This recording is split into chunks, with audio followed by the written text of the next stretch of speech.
Hi everyone, welcome to another video. Today I'm going to be talking about my favourite Oasis albums. So Oasis are a huge band for me. I first got into them back in '94 when I heard Slide Away on a compilation CD. I think it was a CD that came with Q magazine. And then very shortly after that the Whatever single came out and I was hooked, and I was a massive Oasis fan. They're what got me into being in a band, really. I'd been playing guitar for a couple of years at that time, but I'd never thought about being in a band until Oasis came along. So they've been a huge part of my life, and I've followed them through into the solo careers and BDI and such like. So today I'm going to talk about the 7 studio Oasis albums, sorry, and I'm going to rank them from my least favourite to my favourite. I'm going to start off by saying I don't think there's such a thing as a bad Oasis album. There's just some that aren't quite as good as the others. Okay, so let's have a look. In 7th place, I personally am putting the final album, Dig Out Your Soul. Okay, now it's still got some great stuff on here. The Shock of the Lightning, which I think was the first single from that album, that was really good. Falling Down, I really like. I'm Out of Time with the John Lennon sample at the end. There's still some really good stuff on here, but I think some of it just isn't quite of the same quality as maybe lesser songs on some of the other albums. So that's why I'm putting that at number 7. But it was a good way to go out. Maybe I would have a bit higher opinion of that song if I'd saw them live during that period, which I didn't. I would have seen them at Bridlington Spa in 2009, but I already had tickets to go and see U2 on the same day. So I missed out and I never got a chance to see him again, but I was at Nebworth. Okay, number 6 on my list is Standing on the Shoulder of Giants. So this was the one after the first 3 huge albums, and there's still some really good stuff in there. I love the start of the album, and actually, yes, this has got what I would still regard as my favourite ever Oasis song on this album, and that's Go Let It Out. If I want to rock a song out on my stereo system and I want to turn it up loud, Go Let It Out, there's a good chance that that's going to be the one that I'm going to go to. Love that song. Happy to hold my hand up and say I really like Little James as well, Liam's song. I know not a lot of people do, but I thought it was a good effort from him there. Where Did It All Go Wrong? That was a really good one as well. What lets this down for me is that there's probably 2 of my least favourite Oasis songs on here, and that's Who Feels Love. I just get bored with that song, and Sunday Morning Call doesn't particularly excite me. But overall, yeah, just for the fact that it's got Go Let It Out on, I'm happy, very happy to own that album. Okay, number 5, we've got, it's the one that came after Standing on the Shoulder of Giants, and that's Heathen Chemistry. So, the opening single, The Hindu Times, that was a really good song. I like there's an original demo as well, sung by Noel. That was good. Little by Little, that's a great song. Really like that one. Probably gets overlooked a little bit, really. Unfairly, I would think. Songbird is another really good one on there. And I think probably the most memorable thing on here, well, certainly for a lot of English people, remember when we got knocked out of the 2002 World Cup by Brazil? That Ronaldinho effort, and the BBC finished their coverage with "Stop Crying Your Heart Out." And I think for a lot of English people, that's stuck in a lot of our minds. Sad times. Okay, we're now into the top 4. So I've got 2 copies of this album. This was, and still is, I'm upside down, Be Here Now. It's just one of the biggest music events that I can remember in my lifetime, is the release of this album in August '97. I was there when they opened up HMV in Leeds early on that release day. They let people into the store for half an hour to browse before you could actually buy the album at 8 o'clock, and it just seemed 5 to 8 the place seemed empty, but by the time they opened up the tills, there was just a queue down to the end of the shop. It was crazy. Everybody was raving about this at the time when it first came out. Everywhere was giving it 10 out of 10, magazines 5 out of 5, most amazing album ever, Oasis, I like Led Zeppelin, whatever. And then about a month later, there was an awful lot of people just sort of went, it's not all that good really, is it? Well, there's a lot of good stuff on it. Do you know what I mean? That was great. Really good video as well with the army helicopters overhead. That's a really good song.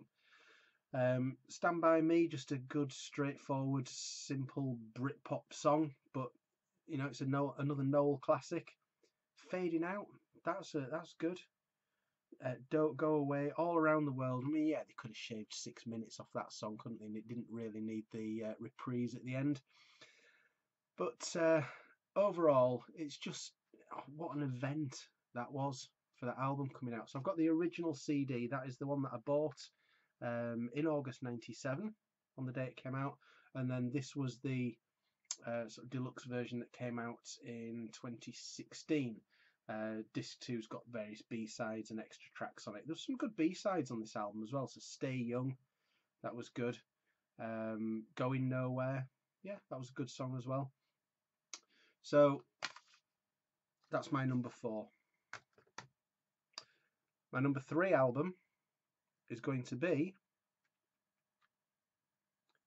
Don't Believe the Truth, which was their 6th album, wasn't it? And I just think this is a really great album. If you just have a look at the track listing there. Turn Up the Sun's a real good opener. Mucky Fingers, I can take or leave that. But Lila, again, the opening single, that was a really, really good song. I think all the way through, it's just a strong album all the way through. Guess God Thinks I'm Able, great part of the queue. Keep the Dream Alive. It just doesn't really let up, this album. Really, really strong. Very, very good. Okay, so the top 2, you all know which 2 albums this is, no surprise. I've got, for each of them, I've got the original CD that I bought at the time, and the sort of special editions that came out 3 or 4 years ago. So I've got both of those there. So which one am I going to have at number 2? Well, before I do that, I'm just going to mention about those first 3 albums of Oasis. One thing that I've always remembered that I always thought was quite funny. I used to get Q magazine at the time, every month. And Q magazine just completely, to my mind, messed up their reviews of the first 3 albums. Or certainly they got it wrong anyway. The first album, so Definitely Maybe, came out. And it was just a sort of it was just a little review in the corner of a page. And it just basically sort of announced it as another album's coming out by a band you've never heard of, and it pretty much ignored it. Okay, they weren't to know what was going to happen, but they certainly didn't sense what was going to happen with that album. And then when What's the Story came out and Oasis were the big new things and it was a massively hyped album, I remember their review, I think it was something like 3 stars out of 5. It described Wonderwall as, I think turgid was the word that they came up with, and basically said that they're going to have to do a lot better than this if they want to cement their place as a top band. And of course, we all know what happened with What's the Story. It was just probably one of the biggest albums of all time in Britain anyway. So they got that completely wrong. And then a couple of years later when Be Here Now came out, they were 5 out of 5, most amazing album ever, it's fantastic, brilliant. And it wasn't quite all that, was it, as time showed. So yeah, I just always remember those first 3 Q reviews where they tended to misjudge each album's impact, shall we say. So anyway, number 2. This could be controversial. They're both classics. They are both absolute classics, let's be clear. But I'm putting at number 2, Definitely Maybe. Now, I could make a case for Cigarettes and Alcohol being one of my favourite songs of all time. Rock and Roll Star, one of the greatest opening songs on an album, certainly on a debut album. It's this and Stone Roses for me as best opening songs on a debut album. Never been massively keen on Shaker Maker, to be honest, but we've got the Forever classic. Up in the Sky's great. Columbia, Storming. Supersonic, brilliant. Bring It On Down, great.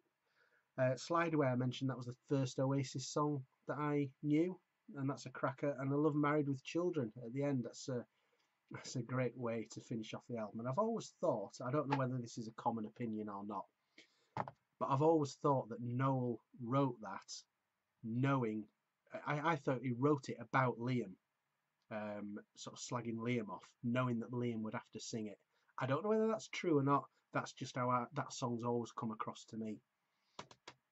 So number one, I'm putting What's the Story, Morning Glory, because we're talking about albums here, and as an album, I just think this captured the nation so much when it came out in '95. This actually came out the day that I got back off my honeymoon, so I've got a bit of a special memory of that time as well. That maybe slightly clouds my opinion, but you know, it's all opinion, isn't it?